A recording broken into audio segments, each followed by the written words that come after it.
Welcome to Jayanthi's kitchen. ನಾನಿವತ್ತು ಸೌತೆಕಾಯಿ ಸಿಪ್ಪೆಯಿಂದ ಚಟ್ನಿ ಮಾಡ್ತಾಯಿದ್ದೀನಿ. ಹೇಗೆ ಮಾಡೋದು ಅಂತ ನೋಡೋಣ. ಸ್ಟವ್ ಹಚ್ಕೊಂಡು ಒಂದು ಬಟ್ಲು ಇಟ್ಕೊಂಡೋದಕ್ಕೆ ನಾವು ಸೌತೆಕಾಯಿ ಸಿಪ್ಪೆನೆಲ್ಲ ನೀಟಾಗಿ ತೊಳೆದು ಸೇರಿಸ್ಕೊಂಡಿದ್ದೀನಿ.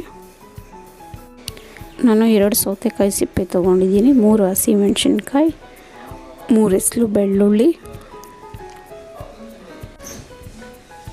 ಒಂದು 3 ಟೇಬಲ್ ಸ್ಪೂನಷ್ಟು ಕಾಯಿ ಚೂರು,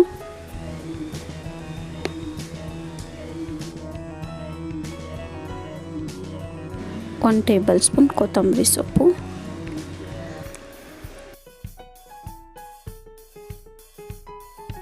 ಇದನ್ನೆಲ್ಲ ಒಂದು ಸ್ವಲ್ಪ ಫ್ರೈ ಮಾಡ್ಕೊಳ್ಳೋಣ.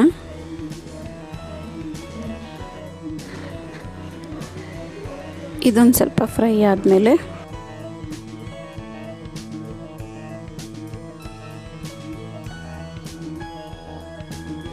ಒಂದು ಟೇಬಲ್ ಸ್ಪೂನ್ ಎಣ್ಣೆ ಸೇರಿಸ್ಕೊಂಡು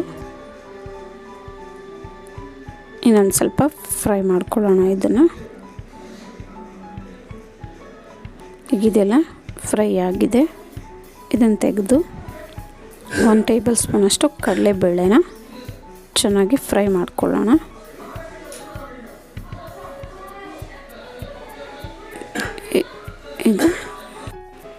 ಈಗ ಇದೆಲ್ಲ ಫ್ರೈ ಮಾಡ್ಕೊಂಡಾಗಿದೆ. ಇದನ್ನು ತಣ್ಣಗಾಗಕ್ಕೆ ಬಿಡೋಣ.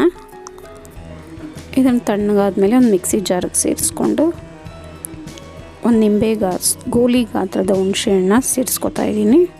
ಇದನ್ನೆಲ್ಲ ಸೇರಿಸ್ಕೊಂಡು ರುಬ್ಕೊಳ್ಳೋಣ. ರುಚಿಗೆ ತಕ್ಕಷ್ಟು ಉಪ್ಪು ಸೇರಿಸ್ಕೊಂಡು ಈಗ ಇದು ರುಬ್ಕೊಂಡಾಗಿದೆ. ಈಗ ಒಗ್ಗರಣೆ ಮಾಡ್ಕೊಳ್ಳೋಣ. 1-2 ಟೇಬಲ್ ಸ್ಪೂನ್ ಎಣ್ಣೆ ಸೇರಿಸ್ಕೊಂಡು ಸಾಸಿವೆ 1/4 ಟೇಬಲ್ ಸ್ಪೂನ್ ಸೇರಿಸ್ಕೊತಾ ಇದ್ದೀನಿ. ಜೀರಿಗೆ 1/4 ಟೇಬಲ್ ಸ್ಪೂನು, ಕರಿಬೇವು 1 ಟೇಬಲ್ ಸ್ಪೂನು. ಈಗ ಒಗ್ಗರಣೆ ರೆಡಿಯಾಗಿದೆ. ಈಗ ರೆಡಿಯಾದ ಒಗ್ಗರಣೆನ ಚಟ್ನಿಗೆ ಸೇರಿಸ್ಕೊಳ್ಳೋಣ. ಈಗ ರುಚಿಕರವಾದ ಚಟ್ನಿ ರೆಡಿಯಾಗಿದೆ.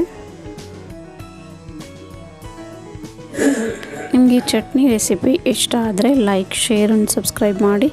ನಿಮ್ಮ ಅನಿಸಿಕೆ ಅಭಿಪ್ರಾಯವನ್ನು ಕಮೆಂಟ್ಸ್ ಮೂಲಕ ತಿಳಿಸಿ. Thank you for watching.